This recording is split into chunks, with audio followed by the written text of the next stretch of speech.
Before we begin the video, I just want to show you we have these elm trees for sale, Chinese lacebark elm. It's well implemented, it's easy to maintain. After you clip a few times, it will become quite a magnificent tree that's for your liking. Please go to our website.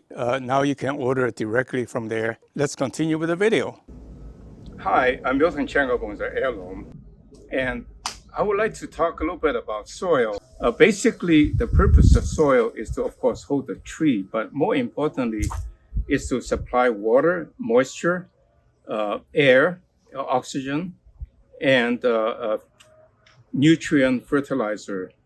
And so a lot of people are hung up with, hey, what kind of a mixture should I use? Well, you do have to be a little bit more careful in the soil mixture to optimize, because the pot is so shallow, there's only so much soil there.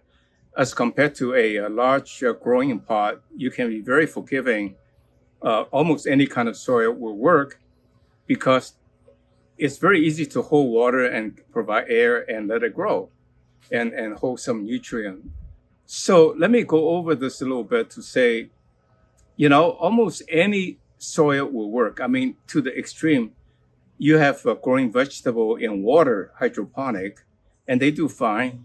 And then at the extreme, they cultivate plants and vegetable all around the world under any kind of soil conditions. So the point is that you really can adjust your watering habit and where you put it, the maintenance habit, to compensate for the soil, so long as you understand the basic needs of the tree. So with that as an introduction, and rather than going into the deep end of what kind of a mixture you can use, because that's infinitum, rather to talk about the main one that you can use for bonsai. So for example, I don't advocate using akadama, but I'll talk about it, right?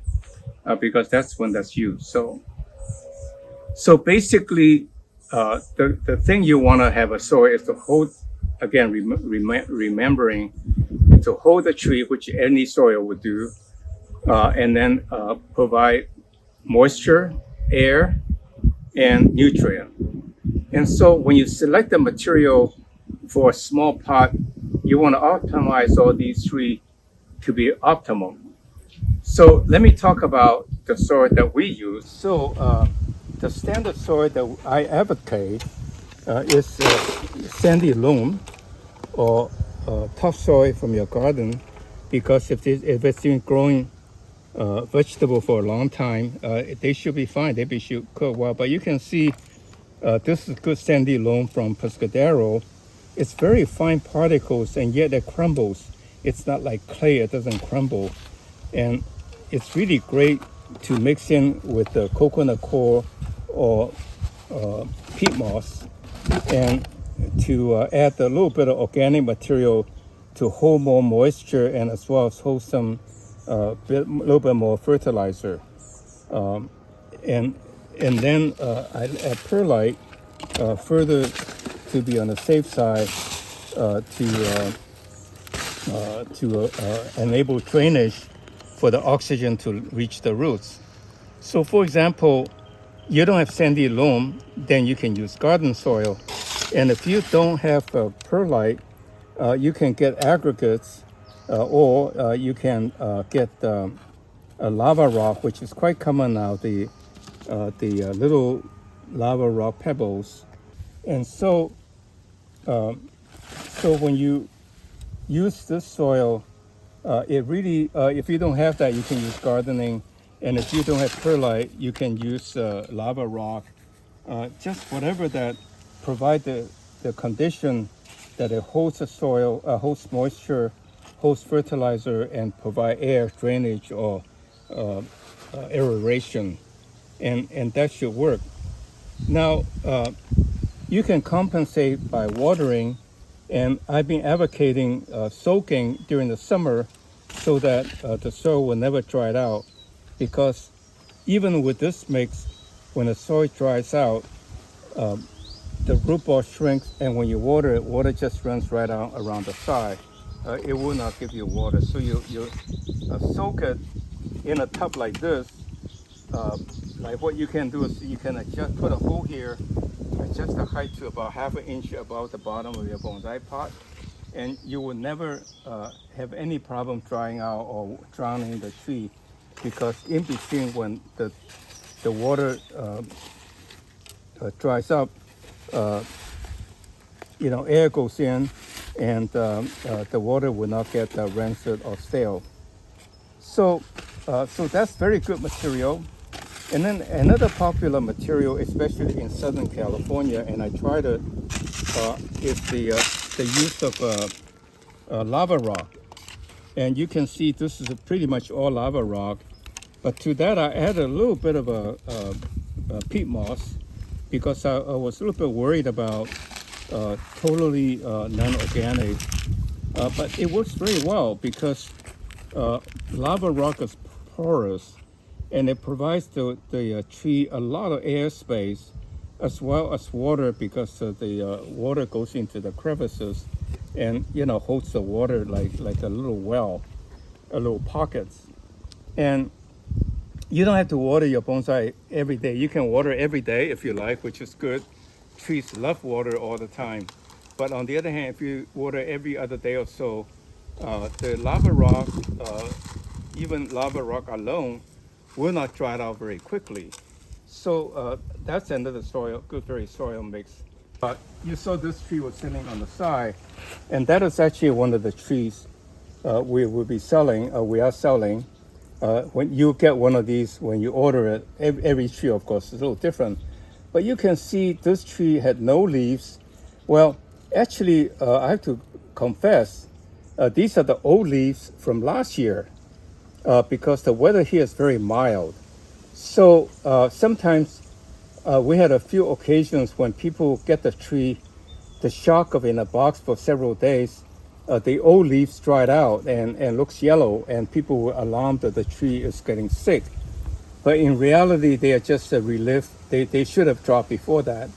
But on the other hand, once the old leaves drop, you can see the new leaves grows very quickly. All of this grew up in about a month or 6 weeks or so. And then I actually don't like to clip it. I would let it grow to that height and use my handy dandy clipper, clip it to shape. And after 3 of this, you'll have a magnificent tree. And that's the whole point we call ourselves bonsai heirloom, because in the tree in due time will be incredibly beautiful, reflecting your thinking, your philosophy, and become your heirloom. So let me get back to the soil. So let me say what is good about akadama. I think it's a really wonderful material. The Japanese bonsai community have been working on that for probably decades to come up with that. It's basically, if I understand correctly, it's clay, the mud from probably the bottom of a pond and being fired. And so it's kind of loose. It's a little bit like our soil mix. It's loose, but it's aggregated into a solid little pellets. And so when you water it, water gets soaked up very quickly because of the porosity and the little holes in there. And then the roots then will seek water and therefore penetrate into the akadama. And that's a beautiful thing about akadama. It's hard and it's also penetrable as compared to lava rock. It doesn't really penetrate that much. It's really hard. And so akadama is very good at retaining water and have some fertilizer nutrient retaining capacity. But once the roots is in there, it fixes the root with respect to the akadama in place. So pretty soon you have a solid rock comprised of akadama infused with roots that when you try to comb it out to repot, it's really a nightmare. And so in fact, I tried to comb them out too much and the tree died, because as you comb, you break the roots along with it. And so what people wind up doing, and I wind up doing, is to take this big a pot of root ball, and I comb it maybe an inch all around the side and the bottom, and then put it back with my good soil and the tree is fine, because then the roots will come out to seek the water. And the one in the middle, the hard rock solid root ball, is fine because it's accustomed to it. So aside from that, I think akadama is really expensive. It's really okay for medium-sized pot. You buy one bag, it's $30 or maybe more now. But like me, I have 100 bonsai. $30 times 100, that's $3,000. I can afford that. Whereas my soil, 50 cents maybe. So considering what's available near you, garden soil, decomposed leaves, etc., to mix your own good drainage soil that retains water and gives the air, your bonsai should work fine, so long as you water it accordingly to the composition of your soil. So I free you to use whatever material that you can get on hand rather than stress out what you should use. Again, bonsai is for hobby, it's for fun. Don't stress out, just use a little bit of common sense and you should do just fine. So with that then, I think I better quit, and thank you very much for watching, and I see you next week.